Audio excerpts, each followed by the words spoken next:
다 잘 일어나셔서 이사야 20장 1절에서 6절까지 말씀.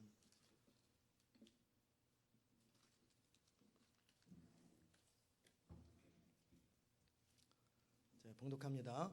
아수르 왕 사르곤이 군대 장관을 아스돗으로 보내매 그가 와서 아스돗을 쳐서 취하던 해 곧 그때에 여호와께서 아모스의 아들 이사야에게 일러 가라사대 갈지어다 내 허리에서 배를 끄르고 내 발에서 신을 벗을지니라 하시매 그가 그대로 하여 벗은 몸과 벗은 발로 행하니라. 여호와께서 가라사대 나의 종 이사야가 3년 동안 벗은 몸과 벗은 발로 행하여 애굽과 구스에 대하여 예표와 기적이 되게 되었느니라. 이와 같이 애굽의 포로와 구스에 사로잡힌 자가 아수르 왕에게 끌려갈 때에 젊은 자나 늙은 자가 다 벗은 몸 벗은 발로 볼기까지 드러내어 애굽의 수치를 베이리니 그들이 그 바라던 구스와 자랑하던 애굽을 인하여 놀라고 부끄러워할 것이라. 그날에 이 해변 거민이 말하기를 우리가 믿던 나라 곧 우리가 아수르 왕에게 벗어나기를 바라고 달려가서 도움을 구하던 나라가 이같이 되었은즉 우리가 어찌 능히 피하리요 하리라. 아멘. 자리에 앉겠습니다. 오늘은 여러분과 함께 여호와의 종의 자세라는 제목으로 말씀을 함께 나눕니다. 우리는 신앙생활을 하고 있습니다. 맞습니까? 날마다 하나님을 향해서 무언가를 고백합니다. 또 이렇게 예배를 드립니다. 그렇다면 우리가 신앙생활을 하는 본질이 뭘까? 도대체 신앙생활이 뭘까? 우리가 살아가는 삶의 핵심이 뭘까? 중요한 부분이 뭘까를 생각해야 합니다. 우리가 하나님 앞에 서는 이유가 뭘까? 우리가 살아가는 동안의 삶의 목적은 뭘까? 이것이 분명하지 않으면 우리는 늘 갈등을 겪거나 다른 곳에서 방황을 하고 열정 없이 살아가게 됩니다. 자동차를 타고 운전을 하는데 어디를 가야 할지 모르고 그냥 이리저리 가는 건 잠시 하루 이틀은 좋지만 1년, 10년, 20년을 맨날 어디 가야 될지 몰라요. 날마다 가면서도 몰라. 이거는 문제가 큰 것입니다. 마찬가지로 우리 인생의 여정을 살아갈 때 방향이 있어야 되고 목적이 분명해야 합니다. 이러한 모든 것을 결정해주는 가장 중요한 것이 우리의 비전입니다. 그러기에 비전, 묵시가 없으면 백성은 방자하게 된다고 해요. 함부로 산다라는 거예요. 되는 대로 산다라는 거예요. 비전이 중요하고 인생의 목적이 중요합니다. 저는 오늘 여러분과 함께 여호와의 종의 자세라는 제목으로 말씀을 나누면서 우리 삶의 분명한 태도를 점검하실 수 있기를 주의 이름으로 축원합니다. 여호와의 종의 자세 첫 번째는 부르심에 충성스러워야 됩니다. 부르심에 충실해야 돼요. 부르심이라고 하는 말은 누군가 부른 사람이 있어요. 그렇지요? 집사님 불렀는데 제가 그래요. 왜요? 그럴 때 그냥요. 집사님 왜요? 왜 불렀어요? 그냥요. 목사님 장난하세요? 예, 장난하고 있어요. 그 말이 안 되죠. 한두 번도 아니고 계속 불러요. 부를 때는 부르는 사람이 있는 것이고 두 번째는 부른 목적이 있는 거예요. 작든 크든 성도인 우리는 하나님의 부르심을 받은 사람입니다. 하나님께서 우리를 부르실 때는 분명한 목적이 있고 방향이 분명히 있는 것입니다.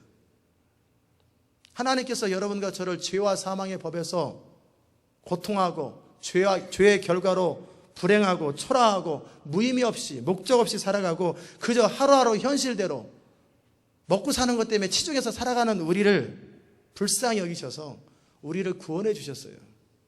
그래서 하나님의 자녀 삼아 주셨어요. 우리가 하나님을 찾은 것이 아니라 하나님 그분께서 우리를 찾으셨고 우리를 구원하셨고 그래서 우리가 믿게 되었습니다. 아멘이십니까? 그런 거예요. 자녀된 우리에게 하나님의 최선의 소원은 뭐냐면 최고의 소원은 우리가 가장 풍성한 인생, 가장 최선의 삶을 살기 원하는 거예요. 인생의 최고의 행복은 뭐냐면 하나님이 우리를 향한 창조된 목적대로 살아가는 거예요. 그것이 가장 행복한 것입니다. 하나님께서 예비하신 풍성한 삶 그대로 살아갈 때 인생은 가장 행복한 것입니다. 우리가 신앙생활이라고 할 때 사람들의 착각이 뭐냐면 신앙생활 하면서도 착각을 해요. 뭐냐면 내가 살아가는 동안에 나의 필요를 하나님이 채워주는 것이 신앙생활이라고 착각을 해요. 그것이 아닙니다. 우리 삶에 대한 하나님의 목적을 이루어 드리는 것이 신앙생활입니다.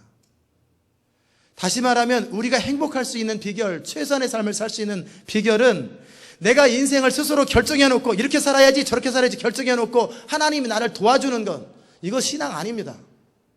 그런데 대부분의 교회가 그걸 가르치고 그게 옳은 것처럼 착각을 해요. 그러면서 가끔씩 무슨 동냥하듯이 그렇게 하나님을 위해서 뭔가 좀 살아드리는 것, 내가 이렇게 하니까 내 인생 좀 잘 좀 도와주세요. 모든 인생의 주도권이 자기한테 있어요. 이것은 지옥 갈 사람들입니다. 이렇게 살면 망합니다. 이건 크리스찬 아니에요. 신앙은 하나님께서 우리를 향한 계획과 목적을 알고 그것을 따라 살아가는 거예요. 그것이 신앙입니다. 인생의 핸들이 내한테 있지 아니하고 하나님의 손에 있음을 인정하며 그 옆에서 같이 주님과 동행하는 거예요. 이게 크리스찬 라이프입니다. 그것을 위해서 우리가 해야 할 일이 뭐냐면 그분을 알아야 되는 거예요. 그분의 뜻을 알기 위해서 필요한 것은 그분이 어떤 분이신지, 그분이 뭘 원하시는지를 아는 것. 그래서 하나님의 선하시고 온전하시고 기쁘신 뜻이 무엇인지를 분별하면, 그 다음에는 그 분별된 것을 온전히 헌신하고 순종하고, 그리고 살아갈 때 우리 인생은 열매를 맺기 시작하고 풍성하기 시작하고 행복해지기 시작하는 거예요. 여러분이 인생을 살면서 힘든 것은 하나님이 돕지 않아서 힘든 게 아니에요. 재정적으로 힘들든 관계에서 힘들든 인생이 많은 힘든 이유가 한두 가지겠어요. 굉장히 많은 인생의 힘든 이유들이 있어요. 그것은 하나님이 돕지 않아서가 아니고 하나님 인도 안 해서 힘든 게 아니라 내가 그릇 행하여 나의 나름대로 살아가기 때문에 인생이 힘든 거예요. 하나님은 A 방향으로 가기 원하시는데 우리는 B 방향으로 가기 원하니까 인생이 뒤틀리는 거예요. 그럴 때 하나님이 B 방향으로 방향을 틀 때마다 탁탁 쳐가지고 돌이키면 얼마나 좋겠어요. 바로 돌이키고. 그러면 또 기분 나쁘다고 또 버틸 거 아니에요. 그러니까 하는 데까지 내버려 두는 거예요. 스스로 돌이킬 때까지 내버려 두는 거예요. 가끔 그래서 또다시 마음을 내가 최선을 다 못해서 그런가 또 가면 또 내버려 두십니다. 그래서 그냥 언제까지 한계 막다른 골목에 도달할 때까지 하나님은 계속 내버려 두시는 거예요. 그게 하나님이 우리를 이끄시는 거예요. 그러다가 나중에 정신을 차리고 깨닫고 인생이 내 인생이 내 뜻대로 되는 게 아니고 내가 원하는 대로 사는 게 인생이 아니구나. 그리고 돌이켜서 이제는 하나님의 뜻 가운데 거하기 원하고 하나님이 원하시는 대로 살기 원하고 나의 소원이 무엇이냐고 묻거든 나는 하나님의 뜻을 행하고 그 일을 온전히 이루는 것입니다. 이렇게 주님의 고백과 동일해질 때 그때서부터 풍성한 삶이 시작되고 그때서부터 되어지는 게 뭔지를 경험해요. 우리 크리스찬 라이프는 내가 몸부림쳐서 뭐를 성취하는 게 아닙니다. 교회 부흥도 막 부흥시켜 보려고 몸부림치고 막 그래가지고 부흥시켜서 뭐 할 거예요? 그게 아니에요. 주의 성령을 따라 살아가면 저절로 부흥되는 게 교회고 주의 성령을 따라 하나님의 뜻을 순종하면 저절로 되어지는 게 우리 인생입니다. 그래서 가지가 나무에 붙어 있으면 저절로 되는 거예요. 저절로 되는 거예요. 제가 부흥을 몇 번을 경험해 봤죠. 청년 시절에 부흥을 경험했어요. 저는 부흥을 위해서 기도해 본 적이 없고 부흥을 위해서 노력한 적이 없어요. 근데 매주마다 사람들이 늘어나요. 청년들이. 처음에 서너 명으로 시작했는데 1년도 못해서 100명이 돼요. 쟤들은 도대체 왜 오는지 저는 이해를 못하겠어요. 맨날 잔소리 먹고 혼나는데 왜 올까? 캠퍼스 가서 5명이 시작했는데 1년 뒤에 100명이 또 돼요. 왜 늘어나는지를 모르겠어요. 저는 이유를 모르겠어요. 그냥 늘어나. 우리 교회도 제가 뭐 특별히 노력한 것도 없는데 개척되어 얼마나 많이 매주 20명씩이고 매주 10명씩이고 매주 늘어나요. 그래서 부흥되는 게 싫더라. 신방 다녀야 되고 뭐 매주 새로운 사람 매주. 그래서 그 당시 때 우리 유행어가 뭐냐면 언제 오셨습니까? 3주 됐습니다. 오래되셨네요. 그게 우리 교회 3주 되면 오래된 거예요. 보통 첫 주나 2주밖에 안 되는데 그 정도로 매주 와요. 매주. 그러니까 잠깐 6개월 지나고 나면 성도들 거의 대부분을 몰라요. 그렇게 하나님이 부흥시키는 거예요. 우리 인생의 사업도요, 몸부림쳐서 되는 게 아니라 하나님이 부어주셔야 되고 하나님이 길을 여셔야 되고 하나님이 축복하셔야 되는 거예요. 그러면 아무도 막을 수 없어요. 하나님의 부흥을 아무도 막을 수 없어요. 하나님이 일으키시면 다윗을 날마다 죽이려고 사울왕이 쫓아다녀도 못 죽여요. 다윗이 왕이 되려고 그러면 다 길이 열려요. 착착착착 알아서. 요나단은 그냥 알아서 죽어요. 요나단이 친구인데 안 죽고 살아있으면 다윗이 얼마나 힘들겠어요. 그런데 알아서 아버지랑 같이 죽어요. 그러니까 그냥 사람들이 그냥 끌어오는 거예요. 왕대라고. 하나님의 열매는 그냥 주께 은혜로 맺어지는 거예요. 언제? 내가 주의 뜻 앞에 항복되어지고 나는 주의 종이오니 주님의 뜻 앞에 온전히 순종하면 인생은 그냥 풀리게 돼 있는 거예요. 착착착착착착 풀리는 거예요. 그게 인생입니다. 아멘이십니까? 그걸 우리는 배우려고 지난 6년 동안 광야 생활을 했잖아요. 우리 지난 6년 동안에 많은 사람들이 막 이런 소리 저런 소리, 교회가 뭐 사랑이 없네 어쩐 소리. 저는 너무 이해가 안 돼요. 아니 훈련 받을 때 훈련 받는 게 사랑이지, 훈련 받을 때 훈련 안 받고 강하게 훈련시켜야 전쟁을 잘하지요. 그리고 안 죽지요. 훈련시킬 때 싸움하러 가자고 그러고 정작 싸움하러 가자고 그러면 또 준비가 안 됐다고 그러고. 저는 퀘스천이 많아요. 그런 분들에 대해서. 이 교회가 사랑이 있네 없네 그런 사람이 그러면 진짜 사랑으로 사람을 섬겨보는지, 영혼을 전도해 본 적이 있는지, 기도해 본 적이 있는지 하나도 없어요. 그런데 사랑 어쩌고 이렇게 하는 사람들은 립 서비스예요. 그런 사람에 대해서 오늘 아침에 생각했어요. 그게 왜 그럴까? 자기 생각을 사랑하는 사람들, 자기 주장을 사랑하는 사람들, 자기 경험을 사랑하는 사람들. 진짜 하나님의 뜻이 아니라 내가 이렇게 말하니 거봐라 자기 주장을 사랑하는 사람들, 자기 뜻을 사랑하는 사람들, 자기 영광을 사랑하는 사람들. 아닙니다. 그건 아니에요. 이제 때가 찬 경륜을 따라서 훈련이 끝나면 이제는 어떻게 해요? 전쟁을 해야 되는 거예요. 우리 인생은 내가 걸음을 결정하는 게 아니에요. 내가 걸음을 결정하는 게 아니라 걸음을 결정하시는 주님 앞에 순종하며 살아갈 때 그때서부터 인생이 출발하는 거예요. 그 이전까지는 출발한 게 아니에요. 어떤 사람은 그러니까 70이 될 때까지 한 번도 인생을 출발해 본 적이 없는 사람이에요. 하나님 입장에서, 하나님 관점에서 의미 있는 인생을 한 번도 출발도 못 해본 사람이, 그리고 죽은 사람이 있어요. 살아본 적도 없는 거예요. 그러니까 책에서 산다고 다 사는 게 아니라고. 정말 하나님의 목적을 알고 하나님의 영광을 알고 하나님의 뜻을 알고 그분의 음성을 듣고 그분을 따라 살아가기 시작할 때 그때서부터 인생이 시작되는 것입니다. 아멘이십니까? 그게 인생이에요. 종이라는 말은 스스로 결정하는 게 아니에요. 누군가의 결정에 의해서 행동하는 사람이에요. 인간은 무엇에 늘 끌려 살아갑니다. 그러면서도 자유로운 선택을 하며 산다고 생각해요. 내가 선택해서 이 교회 왔잖아요. 내가 선택해서 미국 땅에 왔어요. 아니죠. 본인이 선택한 게 아니에요. 잘 들어보시기 바랍니다. 우리는 이 사회의 시스템에 의해서 끌려다닙니다. 미국에 살기 때문에 학교 다니려고 하는 거고 직장 잡으려고 그래요. 아프리카나 저 아마존 그런 데 가면 학교 안 다닙니다.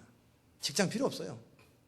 그 양이나 젖이나 짜서 먹고 그냥 그 사람들은 그 문화 속에서 그것이 옳은 거예요. 그래서 이 귀에다가 이렇게 대놓고 입에다가 접시 같은 거 내놓고 이게 더 크면 클수록 미인인 거예요. 그 문화 속에서 그걸 또 추구하려고 이거 늘려보려고 어렸을 때부터 맨날 조그만 거 넣었다가 큰 거 넣었다 해가지고 이 접시 같은 거에다 제일 크게 넣은 사람은 제일 미인인 거예요. 거기다 물 담으면 물이 자연스럽게 들어가긴 하겠네. 그 사회 속에서는 그게 미인이고 그게 훌륭한 거예요. 우리는 미국에 살기 때문에 미국 문화를 따르고 미국 시스템을 따르는 거예요. 우리가 이 시스템을 만들고 이것을 끊임없이 여러 방법으로 이 사회가 요구해요. 사회가 만들었기 때문에. 그럼 우리는 대부분의 사람들은 아무 생각 없이 그냥 따라다니는 거예요. 학교 왜 다니니? 몰라요. 엄마가 가래요. 엄마는 왜 다녀요?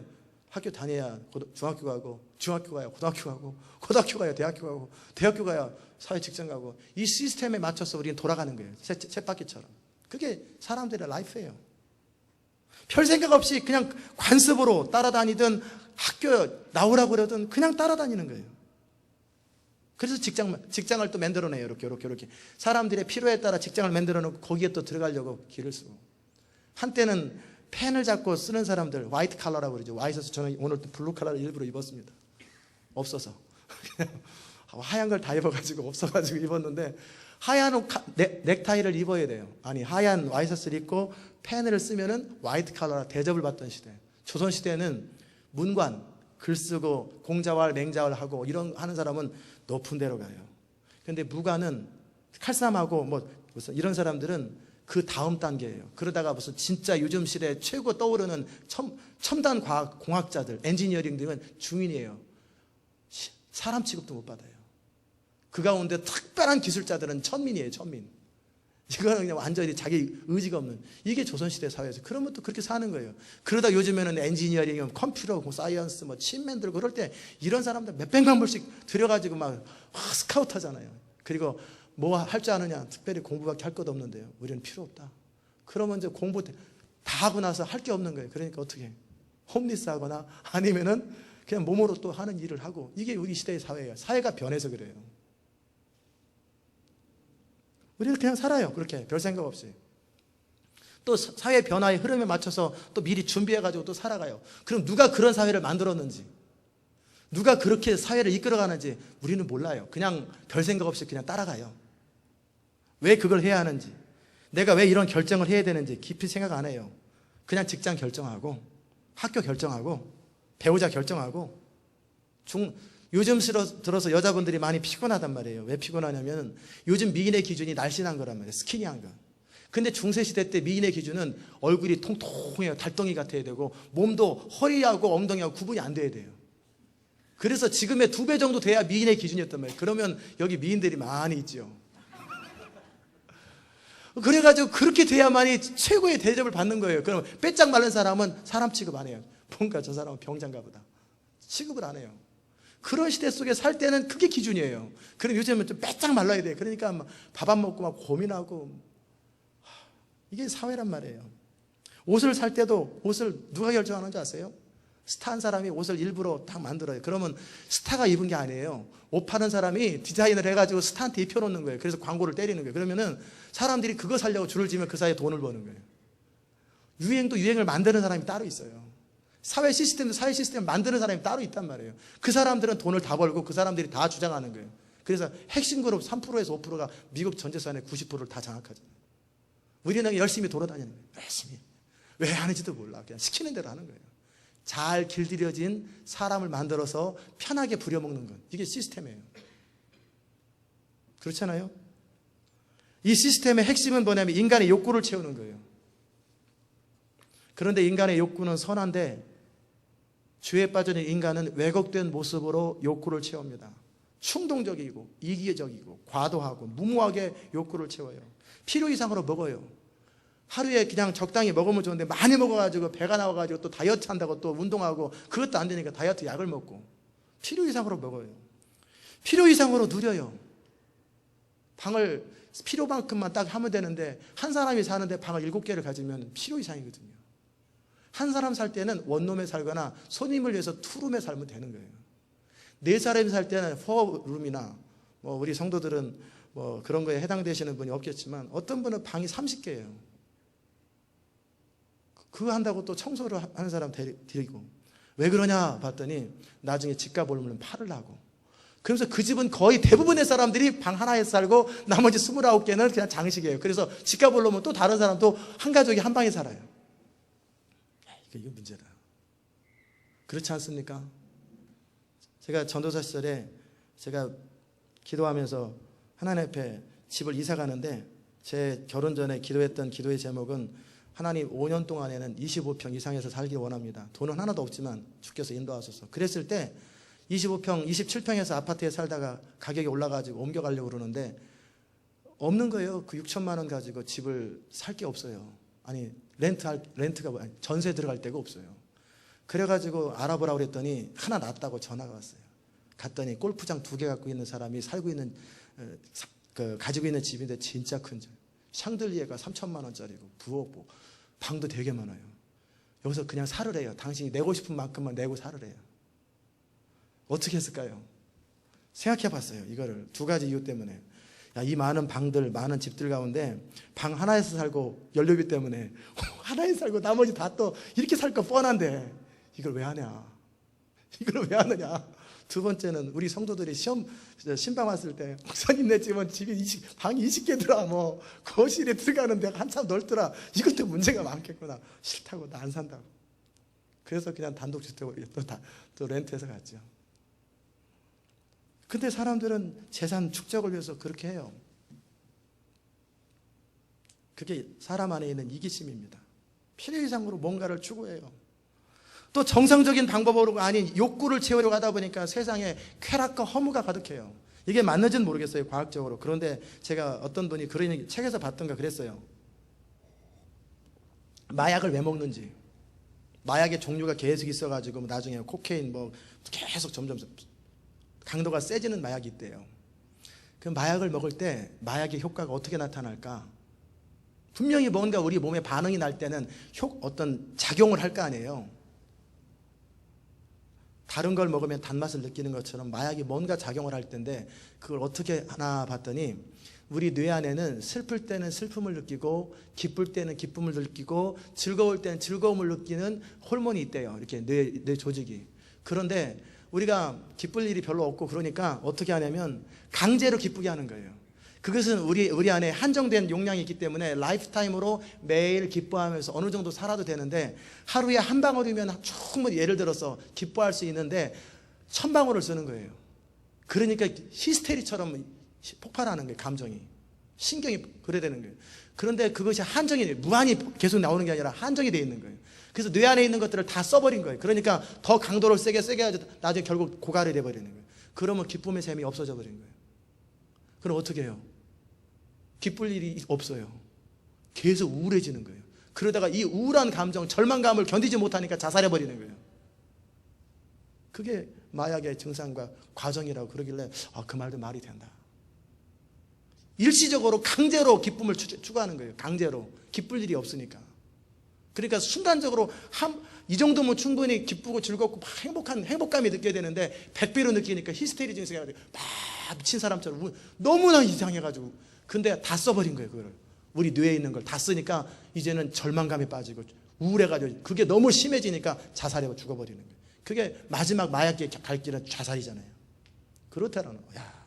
필요 이상으로 엉뚱한 방법으로 욕구를 채우려 하니까 이 세상에 쾌락과 허무가 가득한 거예요. 이 모든 것을 주장하는 게 가치관이라고 합니다. 가치관. 이 모든 세상의 가치관 배후에는 사단이 존재하고 사단이 문명을 통해서 우리를 조종하고 대부분의 사람들은 평생 아무 생각 없이 그냥 그렇게 살다 죽습니다. 그렇게 살다 죽어요. 그래서 조금 의식이 있는 사람들은 사회를 개혁하고 인생의 의미에 대해서 생각해서 공산주의 혁명을 이루는 거예요. 우리가 언제까지 이렇게 억울하게 살 수만 없다. 그래가지고 사회를 개혁하는 거예요. 불란서 혁명을 일으키는 거예요. 4.19 혁명을 일으키는 거예요. 그 다음에 어떤 사람들은 철학이나 종교를 만들어냅니다. 인생이 왜 이럴까를, 인생이 도대체 뭔가를 막 생각하다 보니까 철학이 나오는 거예요. 그리고 종교를 만들어내는 거예요. 이것도 저것도 모르는데 인생이 불행할 때는 운명론을 받습니다. 그래서 인도의 카스트 제도가 유지되는 이유가 어떻게 왜 유지될까? 그들에게 조직적으로 그들을 가르칩니다. 세뇌시킵니다. 윗사람들이. 어떻게? 너네들이 전생에 잘못을 많이 했어. 그래서 이 땅에 이렇게 천민으로 태어났는데 이거보다 더 심한 사람들은 소나 돼지로 태어나는 거야. 그래서 이 땅에서 그냥 잘 감당하고 버티다가 다음 세상에서 귀족으로 태어나면 되잖아. 그러니? 그러면 또 죽자 사자 그냥 일하고 그래서 다 죽으면 다음 세대를 또 그런 식으로 가르치면 또 그런 줄 아는 거예요. 그러면서 그 모든 노동력을 착취하고 모든 재산을 착취해서 부자들만 부자 되는 거예요. 그게 이 사회 시스템이에요. 이도 저도 모르는 사람은 점이나 보는 거지. 팔자가 원래 그렇구나. 아이고 내 팔자야. 점이나 보는 거예요.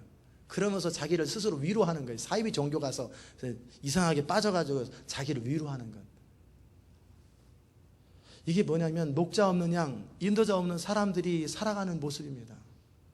그래서 하나님은 우리의 목자가 되기 원하시고 우리 인생의 진정한 창조 목적대로 살기 원하시는 거예요. 그래서 우리를 부르시는 거예요. 하나님께서 이 세대의 문화와 가치관대로 살지 말고 변화를 받으라고. 그리고 우리는 괴롭히는 줄 알아요. 우리를 괴롭히는 줄 알아요. 뭐 스트레스 받게 왜 자꾸 목사님은 침튀겨 가면서 왜 큰 소리 치는 거예요? 안 들으니까 그렇지. 한 번 말해서 들으면은 왜 큰 소리 치겠어요? 여러분이 한번 제 입장에 생각해 보세요. 여러분이 아들이 있어요. 10,000번을 얘기하는데도 말을 안 들어요. 100번을 얘기해도 말을 안 들어요. 그럼 어떻게 하겠어요? 그 전에 2번도 되기 전에 그 이놈의 자식이 그러면서 쫓아가서 도망가면 도망가지 그래가지고 너 밥 안 줘. 그래서 막 혼내지 않겠어요? 한 번 말할 때 들으면 뭐하러 큰 소리 나오겠어요? 2번 말하고 3번 말하고 1년에 100번을 말하고 6년 동안 600번을 말하고 1000번을 말하는데도 여전히 그대로 살아요.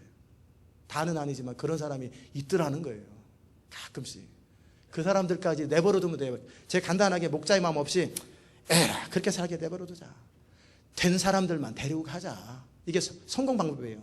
성공하려면 되는 사람만 데리고 가면 돼요. 그러면 좋은 얘기만 하면서 따라오는 사람만 따라오고 아닌 사람 내버려둬라. 그러면 잔소리할 것도 없어요. 그냥 되는 대로 살아라. 지 인생 망하지 내 인생 망하냐? 아유, 잘 따라오는 사람들 데리고 우리 한번 멋있게 살아보세. 그러면서 우리끼리 하면 얼마나 나이스하고 좋은 목사예요. 그러나 제 마음은 그게 아니에요. 하나님 마음은 그게 아니에요. 한 사람도 예외 없이 다 변화되어 하나님 앞에 돌이키기 원하는 거. 그것 때문에 주의 종의 마음에 어느 날 감동을 주셔서 막 소리 지르게 하는 거예요. 제가 미쳐서 소리 지릅니까? 여러분을 사랑해서 소리 지르는 거지. 아멘? 그런 거예요. 형제들아, 내가 하나님의 모든 자비하심으로 너희를 권하노니. 하나님은 사랑이세요. 맞습니까? 하나님이 사랑이시기 때문에 하나님께서 우리에게 뭔가를 권할 때는 선한 거예요. 더더욱이 명령을 내리잖아요. 그것은 굉장히 중요한 거예요. 굉장히 우리 인생에 유익한 거예요. 굉장히 소중하기 때문에 명령을 내리는 거예요. 빨간불에 지나가면 안 된다고.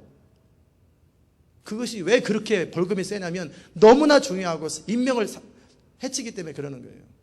속도를 조금 내도 그렇게 약간 잘못해도 괜찮은데 빨간불에 지나가거나 스탑사인 지나가면 큰일 나는 게 뭐냐면 사람의 생명이 살고 왔다 갔다 하기 때문에 그래요. 근데 그런 거 신경 안 쓰고 무조건 스탑사인에 막 지나가는 게 익숙하다 보면 자기도 모르게 무의식적으로 스탑사인 있는데도 평상시에 사거리에서 그냥 스탑사인 가라는 신호네 달려 그러면은 완전히 죽기 때문에 법으로 강제성을 띈 거예요. 마찬가지로 하나님이 권면할 때는 그만한 이유가 있고 명령하실 때는 그만한 이유가 있는 거예요. 부담 주려고 한 게 아니라 귀하기 때문에 그런 거예요. 여러분의 인생이 귀하고 우리의 삶이 소중하기 때문에. 그래서 모든 자비하심으로 너희를 권하노니 너희 몸을 하나님이 기뻐하시는 거룩한 산제사로 드리라. 이는 너희들을 영적 예배니라. 너희는 이 세대를 본받지 말고 마음을 새롭게 함으로 변화를 받아 하나님의 선하시고 기뻐하시고 온전하신 뜻이 무엇인지 분별하도록 하라. 하나님의 자비하심. 우리가 가장 행복하며 의미 있으며 완전한 길은 하나님의 뜻을 따라 살아가는 거예요. 그렇기 때문에 하나님께서 선한 목자가 되셔서 우리를 위해서 죽으셨습니다. 여러분이 혹시 자식을 위해서 죽으신 분 손 들어보세요. 당연히 한 명도 없죠. 죽었으면 못 오잖아요. 아무도 우리는 우리 자식을 위해서 죽은 사람이 없어요. 아직도. 사랑하지만 죽지도 않았단 말이에요.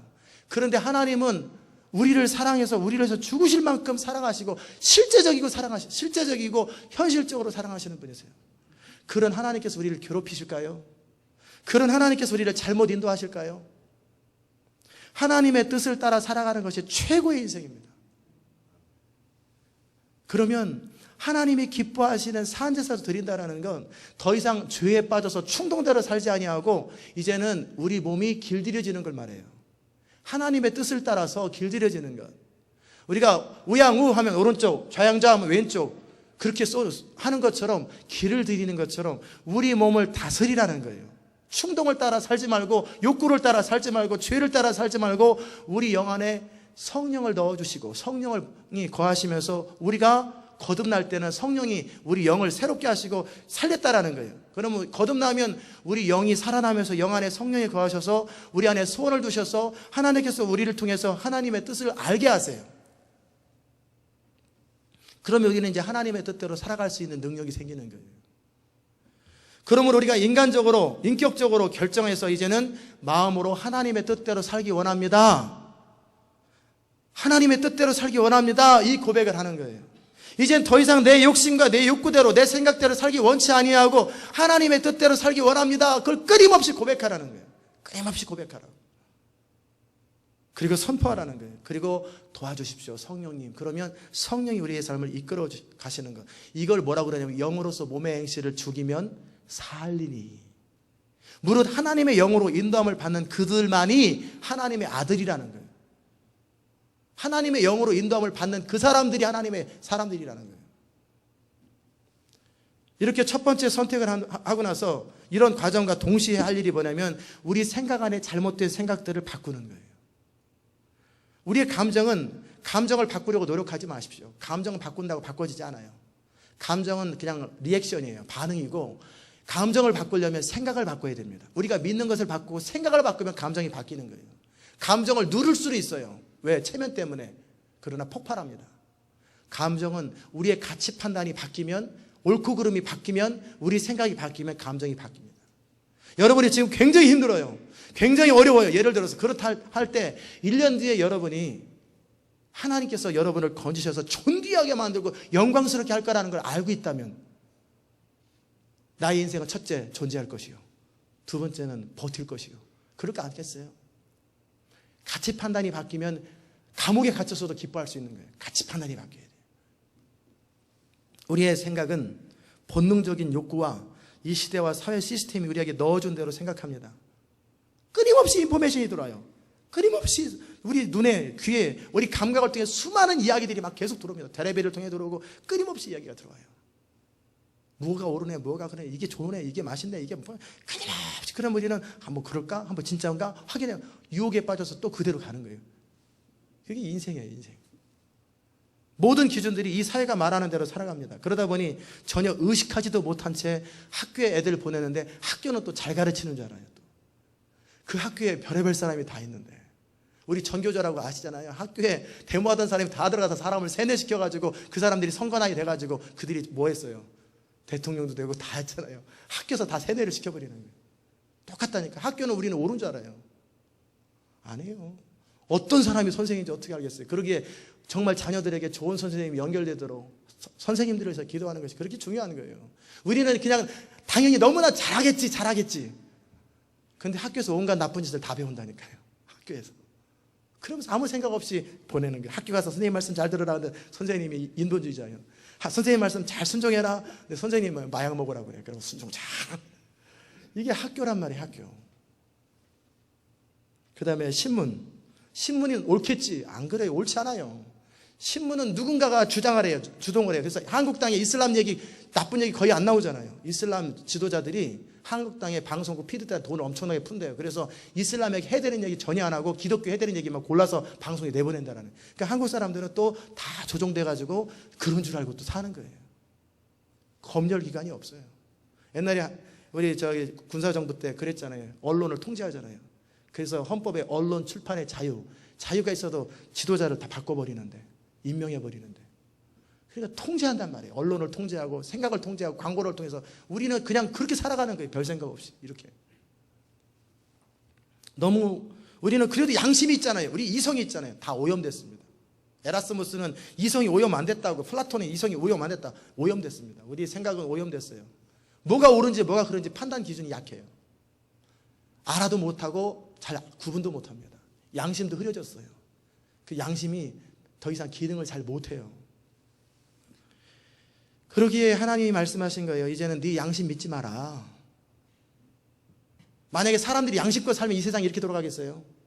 양심 못 믿어요. 이 세상도 아니고 이 세상 문화도 아니고 나쁜 것만 있는 게 아니라 가끔 좋아 보이는 것도 있어요. 그래야 사람들이 속지. 전부 다 나쁜 짓만 하면 누가 속겠어요? 적당히 좋은 것도 같이 섞어 놓는 거예요. 그래서 우리가 뭐 이렇게 할 때 막 이렇게 쳐가지고 10배로 20배 주겠다. 그래서 가끔씩 되게도 해주는 거예요. 그래야 사람들이 계속 해서 결국 돈 잃지. 되게도 해주는 거예요. 조직적으로. 그렇죠? 그러기에 우리 주님 말씀하십니다. 우리가 이 세상의 가치 판단을 두지 말고 영원하신 하나님의 말씀에 근거해서 살아가는 것이 신앙의 첫 단추라고 말씀하시는 거예요. 그러기에 스스로 우리는 인생은 결정하지 않으면 누군가의 결정에 따라갈 수밖에 없어요. 중요한 말입니다. 사람은 자기가 선택하지 않으면 누군가의 선택에 끌려갈 수밖에 없어요. 왜? 살아야 되니까. 그렇다면 내가 선택을 할 때 선택할 능력이 없어요. 그러기에 성경에서는 선택을 해놨단 말이에요. 이건 옳고 이건 그르고 이렇게 해야 되면 좋고 이렇게 하면 나쁘고 기준을 정해놨단 말이에요. 성경에. 그래서 성경에서 하나님이 결정하는 것을 옳다, 이거는 틀렸다, 이거는 맞다, 이건 안 맞다, 이 성경대로 사는 것이 그래서 중요한 거예요. 아멘이십니까? 목회자의 가장 큰 임무가 무엇이겠습니까? 여러분의 가게에서 일해주는 것이 가장 큰 일입니까?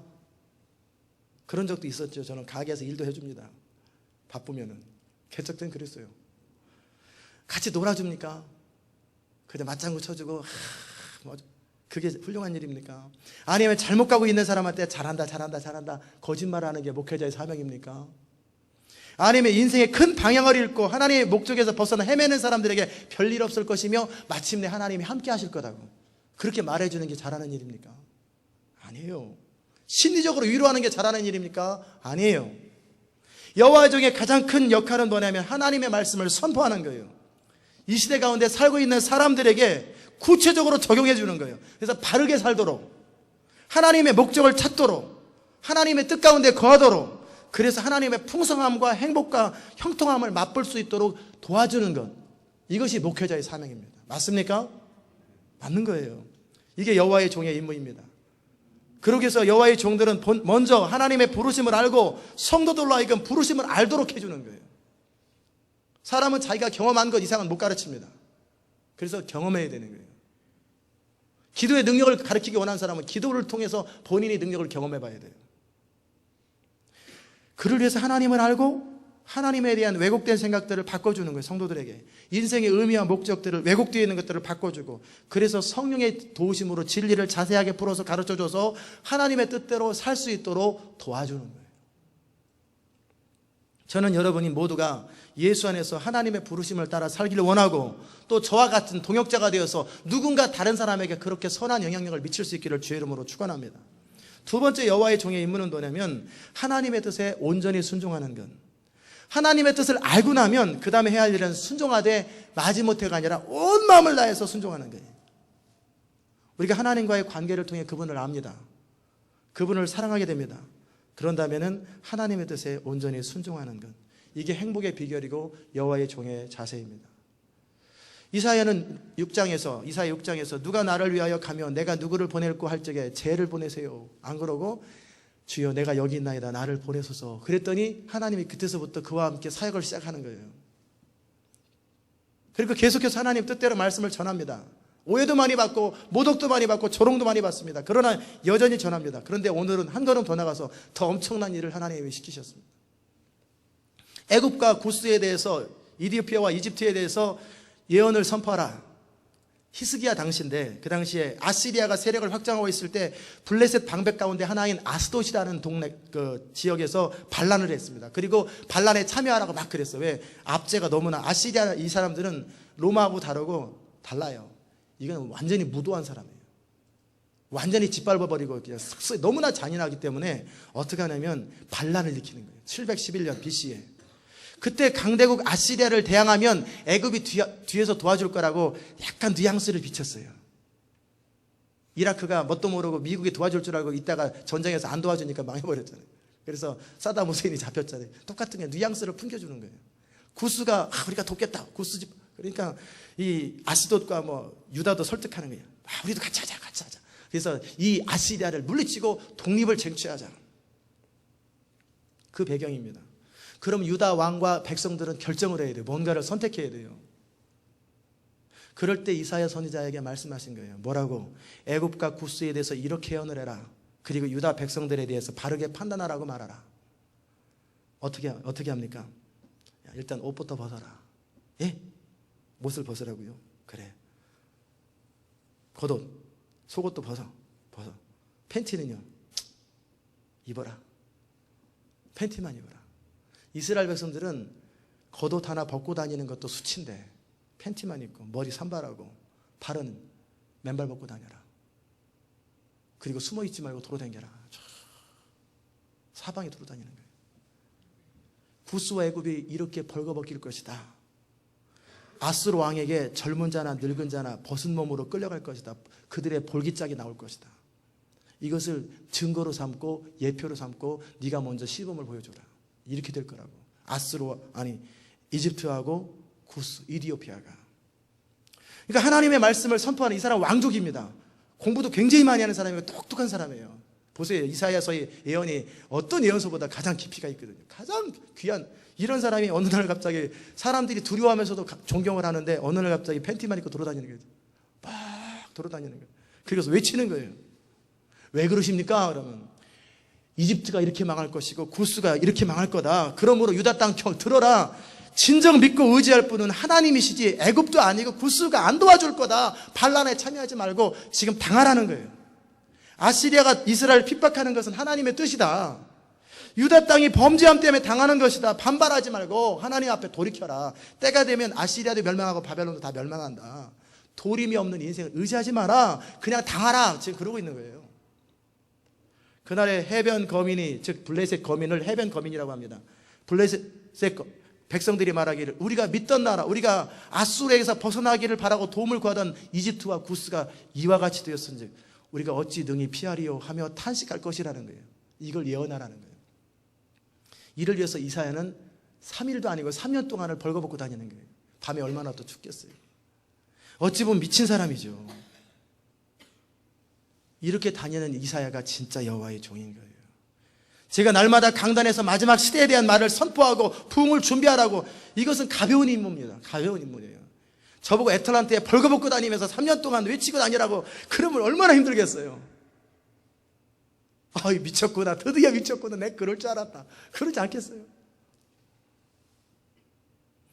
여호와의 종의 임무는 바로 그거예요. 여호와의 명하신 것을 온전히 순종하는 것. 각 시대 각 사람들에게 하나님은 필요한 부르심과 순종을 원하세요. 그래서 목적이 뭡니까? 인류가 하나님께 돌아오가 구원받기 원하는 거예요. 우리 주님 되시는 예수님도 하나님의 뜻을 위해서 순종하실 때 죽기까지 순종하셨잖아요.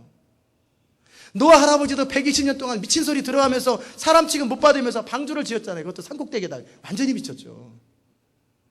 사도 바울은 40에 하나가만 39대를 3번이나 맞고 태장 맞고 돌에 맞고 배가 파선하고 위험 걷고 강도에 위협 걷고 수많은 사람에게 종으로 멸시받다가 감옥에 갇힌 다음에 나중에 숨겨서 죽었잖아요. 이게 사도 바울이에요. 그 이유가 뭡니까? 하나님의 복음을 위해서예요. 하나님의 복음은 사람을 살리는 것이고 하나님의 복음은 사람을 회복하여 하나님께로 돌아오게 하는 거예요. 그런데 이 세상 사람들은 하나님의 복음을 싫어해요. 하나님의 말씀을 싫어해요. 제가 지금 강력하게 하나님의 말씀을 선포할 때 대부분의 사람이 부담 느낄 거라 생각하지만 천만의 말씀, 우리 교회 대부분의 사람들은 좋아합니다. 기뻐합니다. 확신에 넘칩니다. 그러나 속이 삐뚤어진 사람들만 부담 느끼는 거예요. 그 사람들만 그러는 거예요. 그러나 세상에 속한 사람들은 진리를 원치 않아요. 너희가 진리에 속하였으면 내 말을 들을 것이다 그러셨어요. 제가 선포하는 말씀이 성령의 감동으로 선포하는 말씀이라면 제가 선포하는 그것을 여러분이 성령의 감동을 받은 사람이라면 화답하고 기쁨을 느낄 거예요. 그러나 그렇지 않은 사람들은 스트레스 팍팍 받을 거예요. 스트레스 받을 거라고. 성령에 속하지 않았기 때문에 그러는 거예요. 우리 주님도 핍박을 당했어요. 그래서 그러기에 너희가 세상에서는 환난을 당할 것이다. 왜? 세상은 내게 속하지 않았고 너희들은 내게 속했다. 그러므로 당연히 핍박하는 것이다. 세상이 너희를 미워할 것이다. 그러나 담대하라. 내가 세상을 이겼노라. 여러분이 여호와의 종으로 살아갈 때 겪어야 할 희생은 바로 그것입니다. 진정 하나님을 사랑하는 자들은 입술로 찬양하고 입술로 고백하는 걸 넘어서서 삶으로 희생하고 삶으로 손해를 보고 기꺼이 부르심 같은 데 순종할 줄 아는 것, 그것이 크리스찬이에요. 내가 좋아하는 것 한두 개 하는 게 아니라 내가 싫어하는 것을 하고 내가 하기 어려워하는 그 일들을 하고 살아가는 것, 그게 크리스찬이에요. 아멘이십니까? 우리의 삶은 우리가 값으로 산바되어 우리의 것이 아닙니다. 우리 것도 아닌 우리 인생을 왜 우리 마음대로 살아가요? 그러면 안 되죠. 그래서 그렇게 살지 말라고 하는 거예요. 그래서 우리 안에 부담을 주시는 거예요. 그 부담을 거절하면 성령이 슬퍼하시고 계속 거절하면 나중에 신앙생활에 식어버립니다. 이렇게 막 열심히 하는데도 조는 사람이 뭐냐면 식어서 그런 거예요. 속에서 불이 같이 올라와야 되거든요. 속에서 같이 흥분이 일어나고 이래야 되는데 이런 상황 속에 잠자는 사람은 잠들어 있는 사람. 뭐 사단이 졸라라 그러면 그러다가 딱 깨. 언제? 끝날 때 됐다. 딱 깨는 거예요. 지금 잠들어 있는 거예요. 영적 상태가. 부담을 느낄 때 순종하십시오. 그러면은 열정이 생기게 되는 거예요. 우리 신앙생활을 온전하기 위해서 필요한 것은 하나님의 뜻을 온전히 알고 순종하는 것. 그럴 때 우리는 어떤 일이 생기냐면 내가 하나님과 동행한다는 확신, 내 인생이 보장되었다는 확신, 평강, 온전한 연합을 내가 알아요. 내가 스스로 내 인생에 확신이 있는 걸 알아요. 그것이 크리스찬입니다. 아멘. 세 번째, 마지막으로 여호와의 종은 하나님의 마음을 알아야 합니다. 그리고 가져야 합니다. 이사야가 왜 3년 동안 벌거벗고 다니면서 수치를 다 겪었습니까? 그것은 그렇게 해서라도 구원하며 깨닫기 원하시는 하나님의 마음을 알기 때문에 그러는 거예요. 유다 땅이 또한 해변 블레셋이 아스돗이 무모한 일을 행하여 망하지 않도록 경고하는 것이 하나님이 망하지 않도록 하기 위한 하나님의 배려란 말이에요. 애굽과 구스가 도움되지 못하고 결국 하나님의 뜻 안에 패배할 것이고 고통당할 것이기 때문에 반역하지 말고 거역하지 말고 고통을 감수하고 회개하라. 이 교회에 회개하라는 거예요. 그래서 하나님께 돌아오면 살게 된다는 거예요. 그거 얘기를 지금 하고 있는 거예요. 여러분이 정말 하나님께 쓰임받기 위해서 필요한 것은 병 고치는 능력이 아니에요. 예언하는 능력이 아니에요. 귀신을 쫓는 능력이 아니에요. 진짜 하나님 앞에 쓰임받기 위해서 필요한 것은 그런 것도 나중에 하나님께서 주시겠지만 그보다 더 중요한 것은 하나님의 마음을 갖는 거예요. 아버지의 마음이 여러분 안에 있어야 돼요. 하나님이 슬플 때 나도 슬프고, 하나님이 화가 날 때 나도 화가 나고, 하나님이 통곡할 때 나도 통곡하는 아버지의 마음이 우리 안에 있는 것, 이게 가장 기본이에요. 가장 중요한 거예요. 잃어버린 영혼을 향하신 하나님의 안타까움이 있어야 돼요, 우리 안에. 그것이 가장 중요한 거예요. 이 땅을 향하신 하나님의 눈물을 알아야 하고, 하나님의 탄식을 알아야 돼요. 이 세대의 가치관은 자기중심이에요. 편안하고 안락하고 무관심하도록 우리를 몰아갑니다. 어떻게 될 거야? 되기는 뭐가 돼요? 망하지. 그러나 우리 안에 거하시는 성령님은 우리가 하나님의 마음을 갖도록 하시는 거예요. 그런데 하나님의 마음은 어느 날 주어지는 게 아니에요. 어느 날 은혜다 이렇게 해서 임하는 게 아니에요. 하나님의 부르심을 따라 순종하며 살아갈 때 계속 더해지는 거예요. 계속 더해지는 거예요. 가난하고 병든 자를 위해서 기도하고 도움의 손길을 줄 때 소외된 자들을 바라보면서 안타까운 마음이 생기는 거예요. 왜 그런 사람들에게 안타까움이 없느냐? 한 번도 해본 적이 없어서 그래요. 그들을 찾아가서 그들을 위로하고 그들에게 내 중요한 재물을 나눠주고 시간을 나눠준 적이 없기 때문에 그러는 거예요. 미국의 도시들을 위해서 기도하고 도시의 부흥이 임하기를 위해서 우리가 날마다 수고하면 그 다음에 부흥에 대한 열정이 생깁니다. 그렇지 않으면 다 목사님 혼자 소리 지르고 열정하는 거예요. 여러분 안에 열정이 임하려면 여러분이 실제 기도하기 시작하고 실제 물질을 투자하기 시작해야 그때서 임하는 거예요. 아멘이십니까? 그게 아멘. 따라서 하세요. 아멘. 크게 아멘. 아멘이에요. 우리가 선교를 위해서 물질을 아끼고 절약하며 희생할 때 하나님의 나라에 대한 마음이 그 다음에 생기는 거예요. 우리는 거꾸로 그 마음이 생기면 그 일을 하려고 그래요. 이건 사단이 속이는 거예요. 죽을 때까지 안 생기면 어떡할 거예요? 그거 아니에요. 사단이 속이는 거예요. 구체적인 실천도 없고 기도하는 것도 없는데 우리의 외침은 다 메아리죠. 쓸데없는 소리예요. 쓸데없는 소리. 저는 진짜 앞으로 그런 얘기 하는 사람 없으면 좋겠어요. 이 교회 영혼 어쩌고 영혼 사랑 어쩌고 그럼 그 사람이 전도 좀 해보라고 하세요. 영혼을 놓고 기도하고 이 교회 성도들 이름 부르면서 기도 좀 하고 나서 그 정도로 하고 나서 그 다음에 말을 하세요. 말만 하는 사람 되지 마세요. 액션을 취하세요. 액션을 구체적으로. 바깥에 도시를 향해서 이름 쓰라고 그랬어요. 아직도 안 쓰신 분 손 들어보세요. 솔직히 손 들으세요.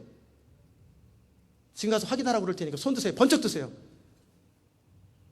교회 온 지 얼마 안 된 사람은 괜찮아요. 자, 내리세요. 그러면서 무슨 도시를 사랑하고 무슨 교회에 대해서 이렇게 말하지 마세요. 영혼에 대한 관심도 없는 사람들. 오늘부터 회개하세요. 말하지 말고 액션을 취하세요. 구체적인 액션을 취하세요. 아멘이십니까? 우리가 성령을 따라 마음을 결정하고 순종할 때 하나님의 마음이 그 다음에 부어지는 거예요. 제가 이 교회를 시작하기 전에 아비 마음, 목자 마음 없었어요. 말씀의 기름 부음 없었어요. 그러나 시키는 대로 순종하니까 그 다음에 부어지시더라고요. 우리가 교회 선교에 헌신하고 재정을 투자할 때 하나님 나라가 제 안에 여러분 안에 부어집니다. 그런데 저는 안 부어지던데요. 간단합니다. 여러분은 내야 될 헌금을 기본적으로 냈고 최소한으로 냈고 그리고 교회가 어렵고 힘들고 상관없기 때문에 그러는 거예요. 실제적으로 교회가 어려울 때 렌트비를 못 낼 때 사례비를 못 낼 때 관심이 없고 여러분은 여러분 거 가지고 여러분 살기 때문에 실제 하나님 나라의 마음이 부어지지 않는 거예요. 맞습니까? 그것을 현실적으로 느끼고 그것 때문에 고민하는 사람들 그러면서도 여전히 물질을 투자하고 하나님께 드리는 그런 과정에 마음이 생기는 거예요. 실천을 할 때 마음이 생기는 거예요. 맞습니다. 중요한 거예요. 우리가 정말 우리의 재정을 사용하는 것, 우리의 시간을 사용하는 것이 우리 마음을 결정합니다. 하나님의 나라와 교회와 잃어버린 영혼을 위해서 구체적인 시간을 드리는 거예요. 그리고 기도하기 시작하는 거예요. 그리고 물질을 사용하기 시작하는 거예요. 그것 때문에 여러분이 입어야 될 옷을 안 입는 거예요. 그것 때문에 여러분이 어떤 분 같은 경우는 집을 포기하는 거예요. 사업이 안 되고 경제가 어려워서 포기하는 거 말고 멀쩡히 사업 잘 되는데 차를 팔아버리고 집을 포기하는 거예요. 줄이는 거예요. 예를 들어서. 그렇다고 학업방에 사주라는 말이 아니에요. 그렇게 해서라도 물질을 주님께 드려본 경험이 있어야 돼요. 내가 먹고 싶은 걸 손해보면서 주님께 드려본 경험이 있는 그 사람에게 그 마음이 부어지는 거예요. 맞습니까? 틀립니까? 우리 자식들한테 애착을 가는 이유가 뭐예요? 그들을 가지고 씨름하고 그들 가지고 물질을 가지고 그것 때문에 고생하라는 수고가 있기 때문에 자식이 사랑스러운 거예요. 데려다 키웠어도 그런 마음이에요. 내가 낳았어도 본능적으로 사랑하지만 어디다 팽개쳐놓고 관심 안 두면 다 이름도 생각 안 나요. 이름도 생각 안 나요. 그게 중요한 거예요. 실천이 중요한 거예요. 하나님의 마음이 없는 사람들을 하나님이 사용하실 수 없습니다. 하나님께서는 하나님의 사용하시기 위해서 먼저 하시는 일은 하나님을 알게 하시고 하나님의 마음을 담도록 하시는 거예요. 그런 후에 능력도 주시고 그런 후에 기름 부음도 주시는 거예요. 착각에서 벗어나십시오. 액션이 먼저입니다. 일단은 아는 것이 먼저예요. 하나님을 알고 믿는 것. 그 다음에는 믿음 이퀄 순종입니다. 나의 계명을 가지고 지키는 자라야 나를 사랑하는 자니. 액션을 취하십시오. 구체적인 액션을 취하십시오. 아멘이십니까? 그래서 하나님께서 여러분에게 그런 액션을 연습시키는 거예요. 얼마나 복인지 몰라요. 저는 우리 교회 지난 6년 동안은 훈련을 시키시더니 이제 드디어 하나님께서 일하기 시작하는 거예요. 6년이 지난 다음에 미국 땅을 저보고 돌게 하시고 기도하게 하시고 그 다음에 여러분이 도시를 책임지고 구체적으로 이제 이름 불러 기도하고 그리고 물질을 투자하고 정말 최선을 다하는 거예요. 오늘 여호와의 종의 자세라는 제목으로 말씀을 전했습니다. 우리가 이 시대에 살아가면서 이 시대에 물들지 아니하고 파수꾼의 역할을 감당하는 것, 그것을 위해서 먼저 이 시대를 향한 부르심을 알아야 합니다. 두 번째, 하나님의 뜻을 온전히 알고 순종하는 것. 이를 위해서 마음, 생각을 새롭게 함으로 변화를, 가치관을 바꾸는 것. 그리고 영으로서 몸의 행실을 복종시키는 일을 한때만 하지 말고 원튼 원치 않든 날마다 해나가는 것. 그리고 하나님의 마음을 가지고 이 땅을 바라보고 잃어버린 이 시대 사람들을 위해서 울고 기도하는 것. 구체적인 액션이 취해지는 것. 그렇게 될 때 우리는 하나님의 사람들로 사라지는 거예요. 이것이 하나님의 나라입니다. 이것이 하나님의 우리를 향한 부르심이에요. 그런 후에 우리는 주님과 함께 영원히 기뻐하며 즐거워하며 왕노릇하고 살 것입니다. 우리의 본향은 이 땅이 아니에요. 우리는 이 땅에서 인생에 승부나는 사람이 아니에요. 이 땅은 하나님 나라에서 투자할 수 있는 시간만이 주어졌어요. 이 땅의 시간들은 하나님의 영광을 위해서 살 수 있는 시간만이 주어진 거예요. 그리고 우리 인생의 승부는 천국에서 결정나는 거예요. 영원히 결정되는 거예요. 우리의 본향은 하나님의 나라입니다. 우리는 하나님께 속한 사람이에요. 아멘이십니까? 아멘. 우리는 하나님의 나라 백성들이고 하나님께 속한 사람들이에요. 우리가 살고 있는 시간은 하나님의 영광, 하나님의 나라를 위해서 투자해야만 되는 시간만이 남아있다는 사실을 꼭 명심하십시오. 그 이상도 그 이하도 없습니다. 그것을 다 이룬 사람은 다 이루었다라고 편안하게 눈을 감고 주님 앞에 설 것입니다. 그렇지 않은 사람은 땅을 치며 회개하며, 회개도 그때는 안 돼요. 울며 통곡함이 있을 거예요. 사랑하는 여러분, 주의 종을 통해서 이 시간 선포되는 말씀을 심각하게 들으십시오. 그리고 주의 마음으로, 그리스도의 마음으로 충만해지시기를 주의 이름으로 축원합니다. 기도하십시다. 하나님 아버지 감사합니다. 오늘도 이 아침에 우리를 향하신 주님의 선포의 말씀을 들었습니다. 예언의 말씀을 들었습니다. 계시의 말씀을 들었습니다. 믿음의 말씀을 들었습니다. 듣는 것 그리고 순종하는 것이 하나가 되게 하소서. 듣기만 하여 자기를 속이는 자 되지 말고 착각하고 자기 신앙 좋다고 생각하고 착각하지 말게 하시고 아는 대로 사는 능력, 그것이 진짜 능력인데 우리가 알고 믿는 대로 살아갈 수 있는 능력을 우리 가운데 허락하여 주옵소서. 예수님의 귀하신 이름으로 기도드리옵나이다. 아멘.